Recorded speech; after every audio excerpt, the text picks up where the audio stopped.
Mobile T here, reporting with JoeAnybody.com. I have just done an interesting interview with a young man that prefers to only be called by his first name, Dustin. Ex-Marine Corps, 7.5 years. He has a very interesting story to tell, and we're going to hear his story real quick here on an audio clip. And he brings up some very interesting information about some of the violence and innocent woundings and deaths over in Afghanistan and over in Kuwait, which he has witnessed. He also talks about how the court trial was handled for this and how he took responsibility for the actions of his troops, which were underneath him, which according to him was 10 troops. We're going to flip to some audio here and let you hear some of this conversation. Thank you. Were you Marines or just regular infantry? Or? Marines. Would you like to elaborate on the circumstances of why you were discharged? I actually wanted to become a drill sergeant, but I couldn't because I was always out in the field more than I was doing my civilian life, and I never came around these parts, and I was more into what I did. Yeah, I would have been promoted to first captain, but fucked up. I've been in the field longer than that fucking lieutenant, and it's just pissed me off. So you were training him though, or something? Yeah, he was my probie. I was teaching him the ropes so he can have his own unit. And the captain always trusted me, but when something gone wrong, I always took the blame. That's how I was raised. If somebody else made a mistake, I would take the blame and say it was my call. And I always got out of it, but this was a mistake. 25 deaths. No, 25 wounded, 5 deaths. Wow. And Afghanistan? This is Kuwait. Oh, Kuwait? Yeah, and that mission was so freaking classified that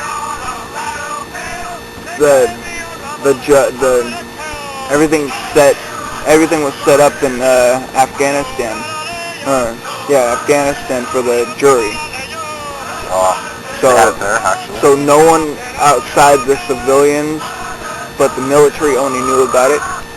The court trial. So there was no cameras allowed inside the building at the time of the. They said it was a classified meeting for Joint Chiefs, just to keep the press out. We had high security all around there.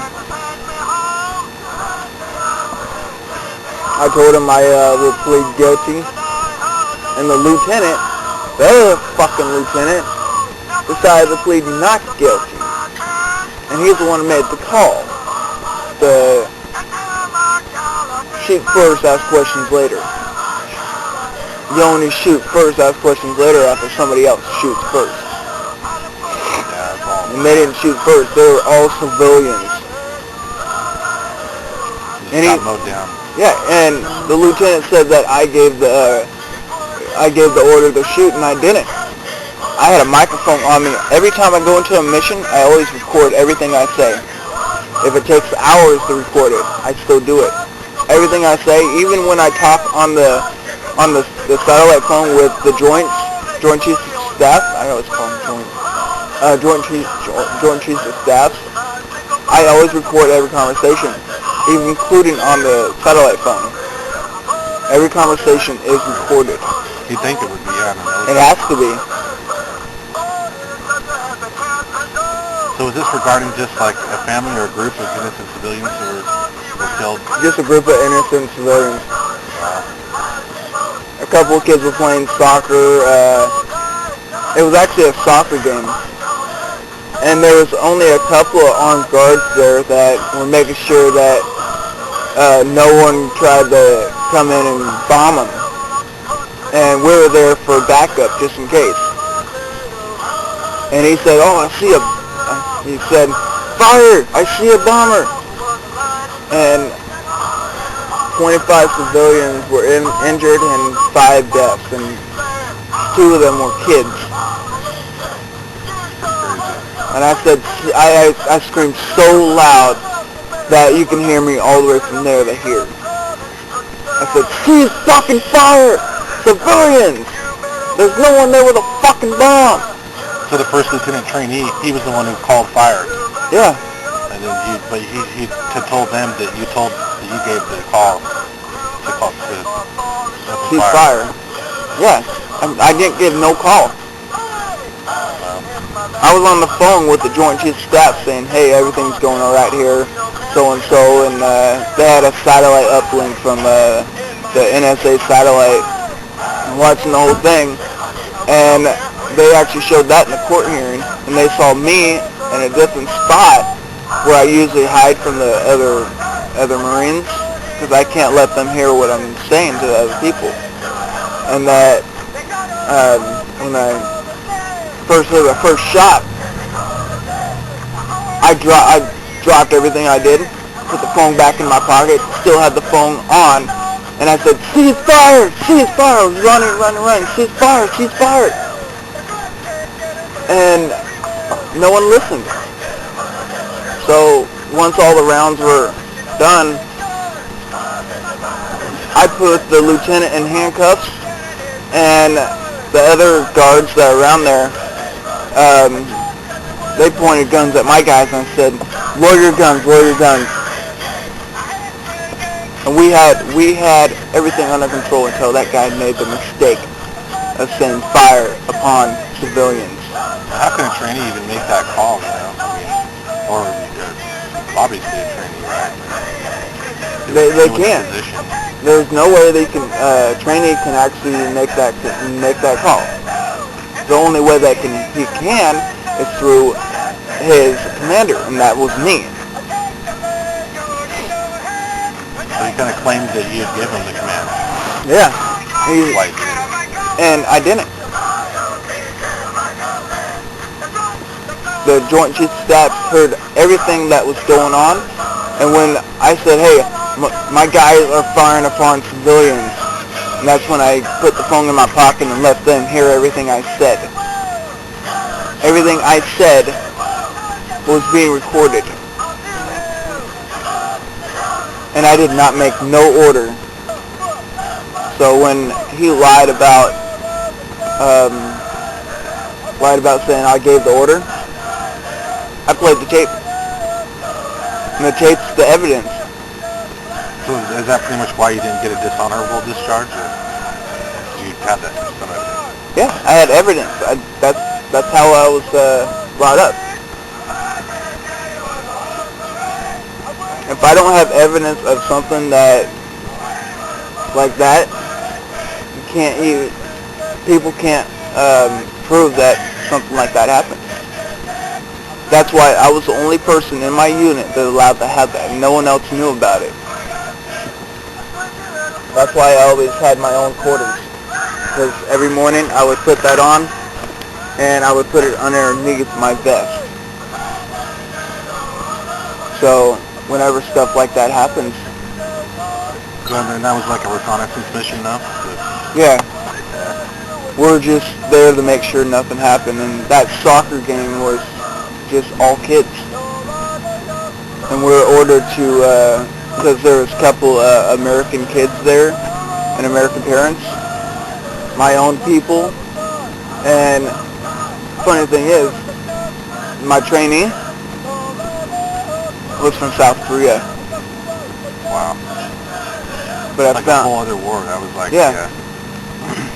But the funny thing is, I found out later that he was a spy for the North Koreans.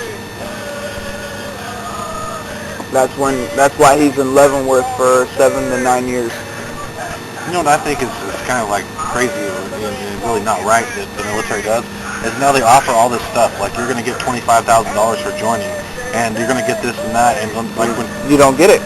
Yeah, that's what I've heard. And like people say that like they join, especially like young people who are like, 18, 19 years old, are joining thinking they're going to get that, and then they get like $5,000 of it up front for college, and the rest of it is like you get so much a year, and you have to commit to 4 or 5 years for the service.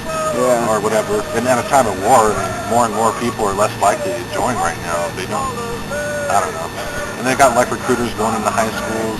Even when I was working, when I was young, like 16, 17, going to school, working at Taco Bell, I had a recruiter that came in and practically harassed me and my friend and bug us to join the Air Force. And like, I don't know. You should have just told them to go fuck off. Air Force does not give you any support on college. They give you college support, but afterwards, after you get all your college done, you have to pay it all back. That goes for any military. So it's just pretty much like any other government not program, but staffer bone or something. Yeah. It has to be paid back. The money that you get from the military gets taken out for your college. That's why they say you get so much amount in your accounts, and half the money that you actually get goes through your college. Even if you don't go to college, it still pays for someone else's. Wow.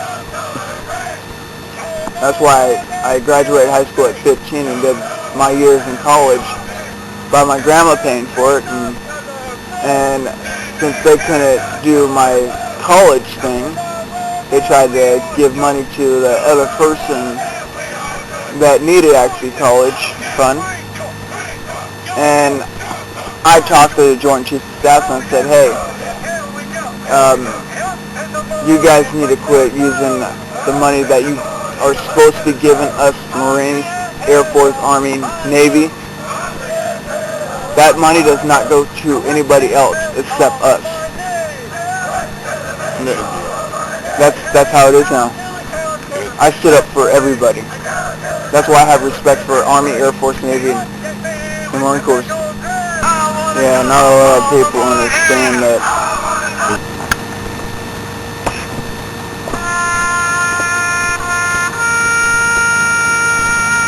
I always do this when I hear someone died in Afghanistan.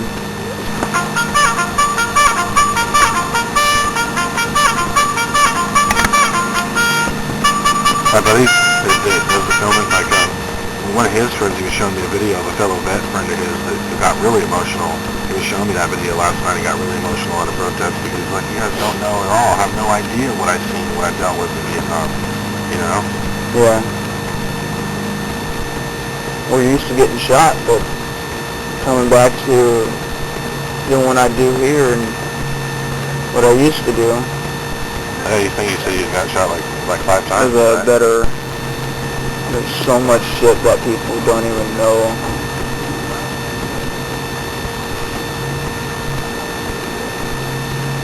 But yeah.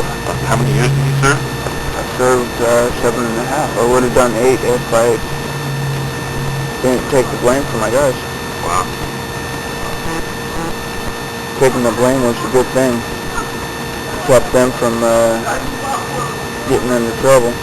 Well, that first lieutenant trainee that made the wrong decision, he ended up in Leavenworth, he said, I think. Yeah. Biggest mistake he ever made in my unit. He got a certain amount of time, like 10 years in there.